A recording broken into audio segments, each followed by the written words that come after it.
Hi, this is Jackie with Salutio. In this video, I'm going to go over the process of making this page a little more mobile friendly. Notice it looks pretty good on desktop. If I scroll over or if I minimize my window, um, that I'm cutting off the content when I look at this on a mobile device. And that's usually a matter of some table properties. And so we're going to dig in to those properties.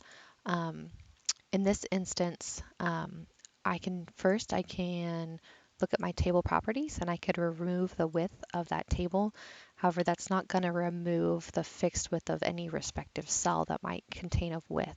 To see if any of cells actually have a fixed width, I'm going to click on Toggle Editor and notice that anything that's a TD is a cell, and the first column has a width of 347. It looks like the second column has a width of 273.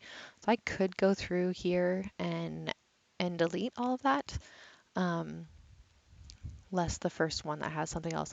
I'm going to actually go ahead and not do that. I'm going to start from scratch. So at the beginning, top of my page, first, anything that is going to be a single column, I'm going to take out of the table. So for example, the first two lines of text, I'm just going to go ahead and take page under construction, put it in the first row, first paragraph on my page, and then I'm going to take the picture in the next cell, and I'm going to put that in the second paragraph row of my page. And then underneath that, I'm going to start with a new table. Um, New table, table cells, and let's do 2 by 5. It's a tiny table, so it looks like it might be hard to work with. The first thing we can do is click on table properties and set our width to a percentage. And that percentage is going to fill, if it's 100%, obviously it's going to fill the space, but then it's not a certain width. It's actually should respond to the site and the page, or depending on what device we're looking on.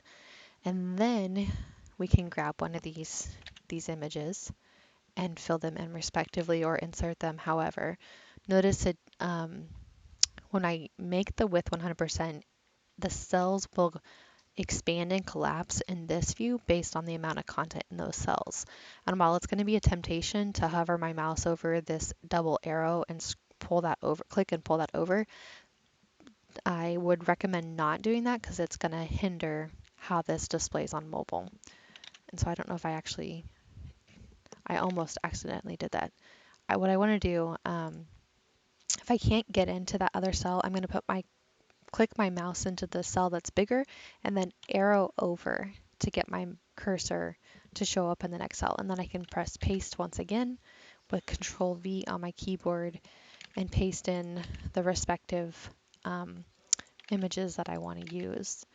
Now there's one more element that I can't set in table properties. I will have to set this in the HTML of the page. Before I do that, I want to go to this hidden page on the site called styles. It's just / styles. At the bottom of this page, we've got a couple examples. One's called equal table, one's called flex table. On an equal table, all of the cell widths are equal. On a flex table, the column widths respond to the amount of content in those cells. So on mobile, under equal table, those and flex table both, they actually just stack on top of each other. How do I apply that class to my table?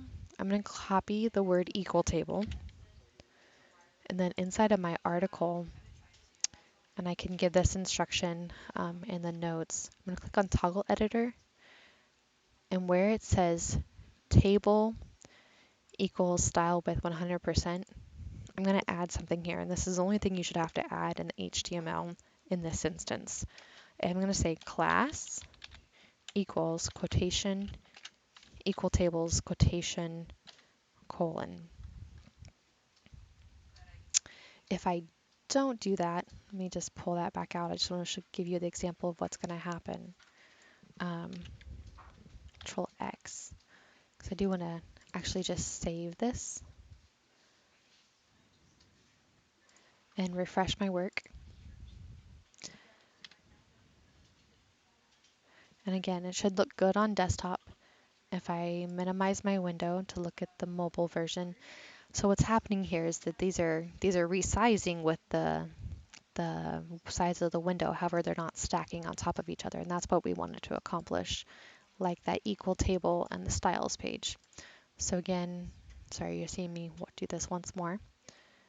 In the line that is table style width 100%, because we put that in there, I'm going to add class equals quotation equal table quotation, and close that off. It doesn't look like it made a difference here, but when I save and close and then go back to the page and refresh,